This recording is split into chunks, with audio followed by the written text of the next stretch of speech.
Quantas noites você já perdeu pensando num problema que nem era seu? Quantas vezes deixou de fazer algo que gostava porque achou que, a essa altura, já não fazia sentido? A ciência já tem essas respostas e a Genoma organizou elas de um jeito que pode mudar a forma como você vive os próximos anos. A inteligência artificial Genoma cruzou dados de pesquisas feitas em 11 países, com mais de 26 mil pessoas acima dos 60 anos. O que ela encontrou desmonta uma ideia que muita gente carrega como verdade. A maioria das pessoas que chega aos 75, 80 anos com a saúde emocional abalada não chegou lá por doença grave ou falta de dinheiro. Chegou por causa de 7 hábitos que parecem inofensivos e que a própria pessoa muitas vezes defende como virtude. É como aquela torneira que pinga. Você escuta o barulho toda noite, mas vai empurrando. Quando finalmente vai olhar, o estrago não é a torneira. É o armário debaixo da pia que apodreceu por dentro sem ninguém ver. Com certos hábitos emocionais, acontece a mesma coisa. Vão corroendo devagar, e quando a gente percebe, já perdeu anos de tranquilidade. O primeiro desses comportamentos é um que quase todo mundo reconhece em si, mas ninguém trata como problema. Preocupação em excesso, não a pontual, dessas que aparecem quando um filho viaja ou um exame demora. A outra, aquela que vira companhia de cama, que acorda junto com você de madrugada e fica ali repetindo os mesmos cenários sem resposta. Um estudo de 2018 da Universidade de Michigan acompanhou 1.800 adultos entre 62 e 92 anos. Quem relatava preocupação crônica tinha o dobro de chance de desenvolver problemas cardíacos nos 5 anos seguintes. O coração até aguenta no começo. O problema é que o corpo sob estresse constante produz cortisol sem parar. E cortisol em excesso age no organismo como ferrugem age no ferro. Silencioso, contínuo, e quando aparece na superfície, o dano embaixo já é grande. O Jorge tem 72 anos e mora sozinho desde que a esposa faleceu. Me disse uma vez que passava as noites acordado pensando no emprego do filho, na economia, no plano de saúde. Eu deito e a cabeça não desliga, contou. Quando perguntei o que ele ganhava com isso tudo, ficou quieto uns segundos. Depois disse algo que ficou comigo. Nada. Mas parece que se eu parar de me preocupar, estou abandonando quem eu amo. Essa frase abre uma ferida que muita gente com mais de 50 anos carrega sem perceber. A confusão entre amor e preocupação. Como se largar a angústia fosse largar quem se ama. E essa confusão tem um preço alto. Porque quando a preocupação se disfarça de amor, ela pede sacrifícios que ninguém pediu. Você abre mão do descanso, da vontade, do tempo, tudo em nome de quem, na maioria das vezes, nem sabe que você está fazendo isso. E junto com essa confusão entre amor e preocupação, caminha outro hábito que corrói o sossego sem fazer barulho. A necessidade de estar sempre certo. 68 anos, mãe de uma filha que ela ama demais. E era exatamente esse amor que estava destruindo a relação. A Linda durante muito tempo brigava com a filha por tudo. Pelo jeito que criava os netos, pela comida do almoço de domingo, pela roupa que vestia para trabalhar. Eu só queria ajudar, me disse. Só que ajudar não é a mesma coisa que corrigir, e essa confusão custou a Linda quase 2 anos sem ouvir a risada da filha dentro de casa. Um dia, no meio de uma discussão sobre o horário de dormir dos netos, a filha soltou uma frase que doeu. Mãe, eu prefiro errar sozinha do que acertar do seu jeito. A Linda ficou com raiva, depois com mágoa. E só uns 3 meses depois, para ser exato, ficou com saudade. Da filha, da risada, do almoço que tinha virado campo de batalha. Foi quando escolheu calar. Não por fraqueza, mas porque entendeu que o silêncio, às vezes, é a forma mais corajosa de dizer: eu te amo mais do que amo a minha opinião. Pesquisadores de Harvard publicaram em 2023 um levantamento com 724 adultos acima dos 60. O dado que mais chamou a atenção foi que o principal fator de afastamento entre pais e filhos adultos não era distância, nem rotina corrida. Era a insistência em opinar sobre decisões já tomadas. Cada palpite não solicitado funcionava como se o filho escutasse uma frase por baixo de tudo. Eu não confio no que você faz. Esse terceiro erro caminha grudado nos dois primeiros. Viver pelos filhos depois que eles já construíram a própria rotina. O Roberto acabou de completar 70 e passou a última década girando em torno da família do filho.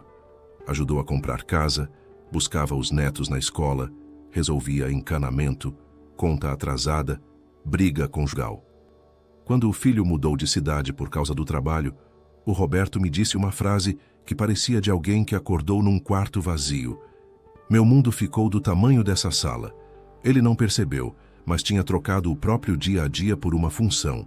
E quando a função acabou, não sobrou quase nada do lado de fora. Será que cuidar tanto dos outros é generosidade? Ou é um jeito de não olhar para o vazio que ficou dentro da gente? Essa pergunta não tem resposta fácil. E talvez nem precise de uma resposta agora. O que ela pede é um tipo de honestidade que dói. Olhar para si mesmo e admitir que, em algum momento, cuidar dos outros virou um escudo. Um jeito de se sentir útil quando, por dentro, a gente já não sabe muito bem o que fazer com o próprio tempo. Esse vazio que o Roberto sentiu abre espaço para outra coisa que corrói por dentro. Confiar demais, contar demais, abrir demais a rotina para quem não merece esse acesso. 75 anos de conversa fácil. A graça sempre foi dessas pessoas que conversam com todo mundo. No mercado, na fila do banco, na sala de espera do médico. Gosta de gente, gosta de falar. Só que em certo momento, falar virou desabafar. E desabafar virou entregar pedaços da própria história para gente que não tinha cuidado nenhum com eles. Ela me contou que dividiu com uma vizinha os detalhes de uma briga com o filho, o valor da herança, o motivo da discussão, a mágoa que ficou.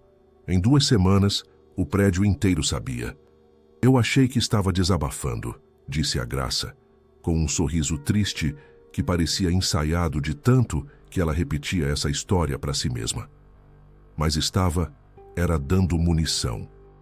Quem já passou por situação parecida, e como diziam os antigos, boca fechada não entra mosca, sabe que a fofoca dói, claro, mas o que realmente arranca o chão é perceber que você confiou na pessoa errada. Quando a Genoma analisou os dados de um estudo da Universidade de Chicago, publicado em 2020, o padrão ficou nítido. Quem tinha mais de 60 anos e relatava ter sofrido quebra de confiança em relações próximas, apresentava índices de solidão 43% mais altos do que quem tinha círculos sociais menores, porém seguros. Ou seja, e isso é uma coisa que eu, pessoalmente, demorei a entender. Ter pouca gente por perto não era o que machucava. O que machucava era ter gente demais sem filtro nenhum. A Graça, depois daquele episódio, reduziu o círculo dela para 4 pessoas. 4. E me disse que nunca dormiu tão bem. O mundo da Graça ficou menor. Menor que o do Roberto, menor que o de qualquer um que mede amizade por quantidade. Só que o dela tinha paredes firmes, e às vezes é disso que a gente precisa depois de décadas vivendo de portas abertas. Não de mais espaço, mas de paredes em que dá para confiar. Paredes firmes protegem, só que tem um hábito que fura qualquer parede, porque vem de dentro. É o costume de se doar até não sobrar nada, e ainda se sentir culpado por não ter dado mais. Todo mundo no prédio conhece o Henrique, 74 anos, e durante muito tempo foi o vizinho que todo mundo procurava.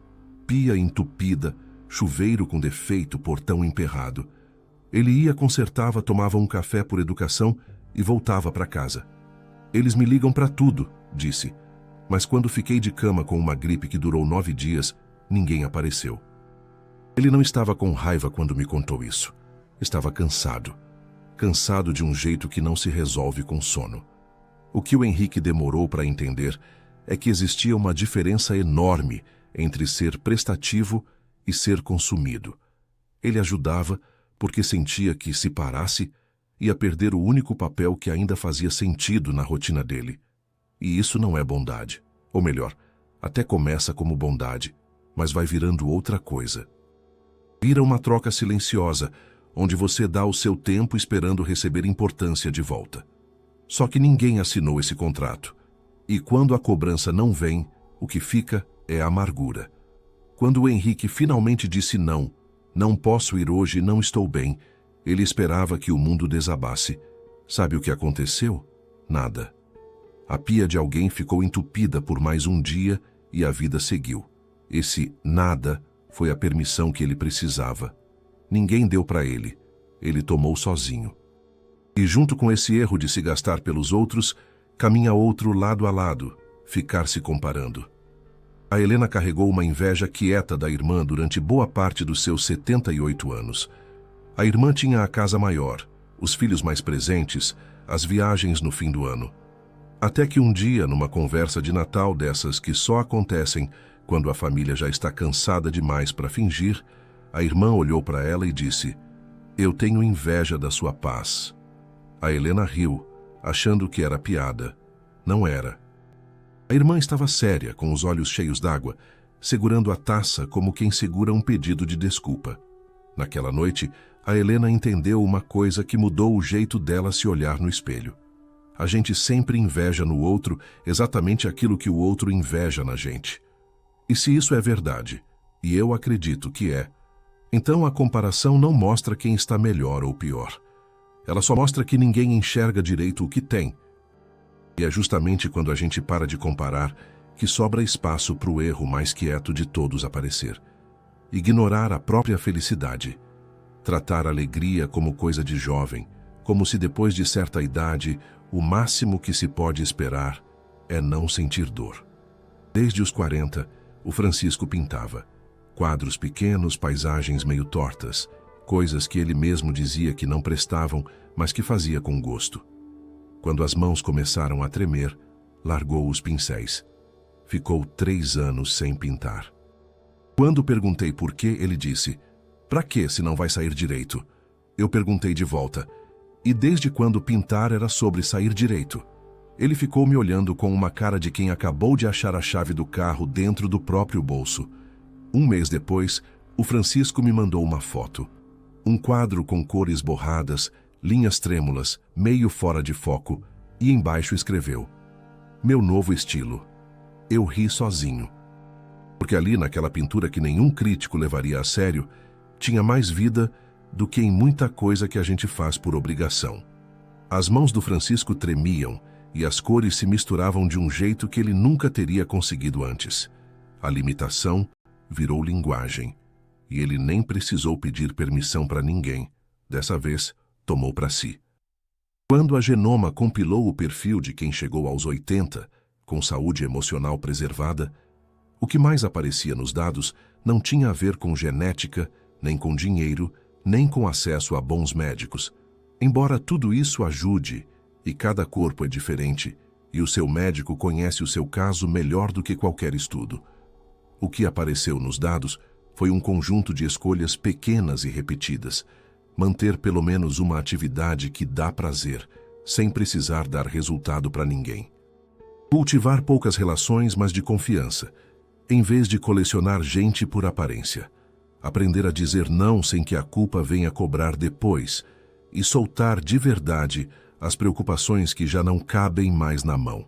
São coisas simples, tão simples que a gente desconfia. Mas o Jorge, que abriu essa conversa com a insônia e a angústia de quem carregava o mundo nas costas, o Jorge hoje dorme melhor. Os problemas do filho continuam lá. Só que o Jorge entendeu que a calma dele é a melhor herança que pode deixar. A ferrugem que corria por baixo não destruiu nada. Ela só mostrou onde era preciso lixar, cuidar, prestar atenção. E quando você lixa com paciência, o que aparece embaixo não é estrago. É o que sempre esteve ali, firme, esperando ser visto. Se você gostou dessa investigação, a sua inscrição no canal nos ajuda a expandir o projeto Genoma. Adoraríamos ler a sua reflexão sobre as mudanças que você deseja fazer em sua vida nos comentários e sugira qual próximo tópico sobre saúde devemos esclarecer. Nos conte de qual cidade você nos acompanha. Agradeço sua companhia até aqui.